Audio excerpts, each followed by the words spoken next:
नमस्कार दोस्तों, स्वागत है आपका आज के इस नए वीडियो में।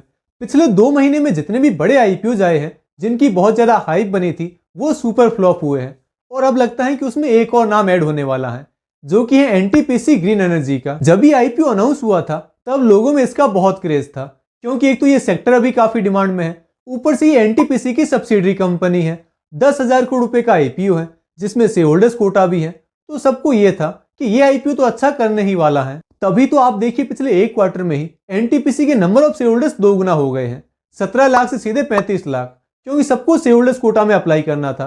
लेकिन अब नौबत यह है कि इस आईपीओ में एक रिटेल एप्लीकेशन लगाने से पहले भी आपको 10 बार सोचना होगा, क्योंकि जब से इस आईपीओ का प्राइस बैंड अनाउंस हुआ है तब से सारा एक्साइटमेंट खत्म हो चुका है।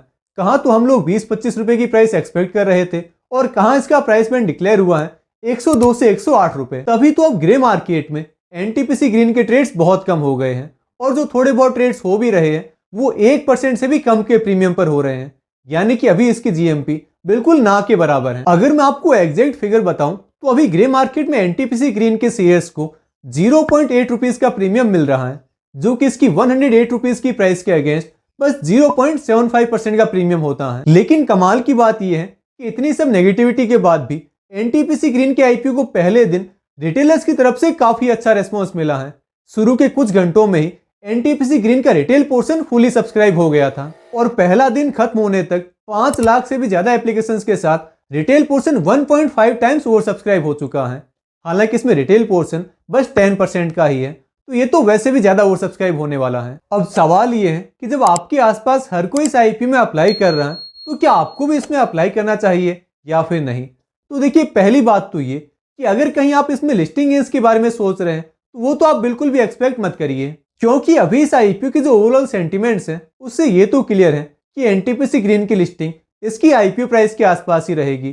तो सिर्फ लिस्टिंग एज के बारे में सोचकर तो हम इस आईपीओ में अप्लाई नहीं कर सकते। रही बात लॉन्ग टर्म होल्डिंग की, जिसके बारे में अभी बहुत लोग बात कर रहे हैं, तो देखिए इस पर मेरा टेक ये है कि अगर आप लॉन्ग टर्म का प्लान कर ही रहे हैं तो आपको जल्दबाजी करने की कोई जरूरत नहीं है। जरूरी नहीं है कि आप अभी इस आईपीओ में अप्लाई करें, आपको अलॉटमेंट मिले और फिर ही आप उन शेयर्स को लॉन्ग टर्म के लिए होल्ड करें। पहले इस कंपनी को लिस्टिंग के बाद अच्छे से सेटल हो जाने दीजिए।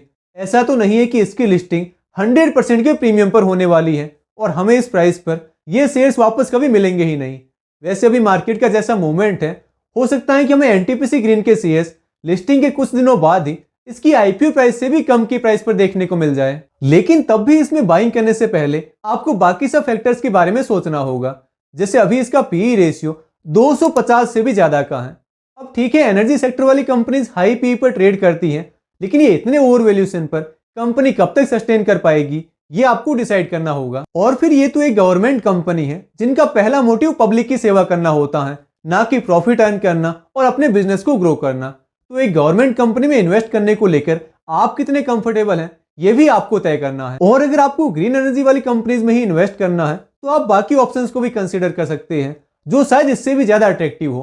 तो कुल मिला के अभी आपको जल्दबाजी नहीं करनी है। इस आईपीओ में लिस्टिंग एज मिलने के चांसेस तो वैसे भी बहुत कम है और लॉन्ग टर्म के लिए अभी आप वेट करके सब चीजों को एनालाइज करें तो शायद बेटर डिसीजन ले पाएंगे। वैसे मैं भी इस आईपीओ में शेयर होल्डर्स कोटा के लिए एलिजिबल हूं, लेकिन अभी के हिसाब से मैं इस आईपीओ को कंप्लीटली अवॉइड कर रहा हूं।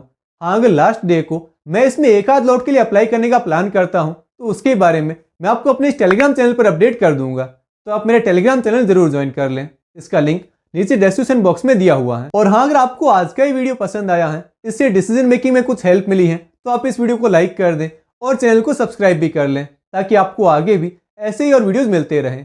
वहीं आईपीओ में शेयर होल्डर्स कोटा को लेकर अगर आपका कुछ भी डाउट है तो आप मेरा ये वाला वीडियो देख सकते हैं।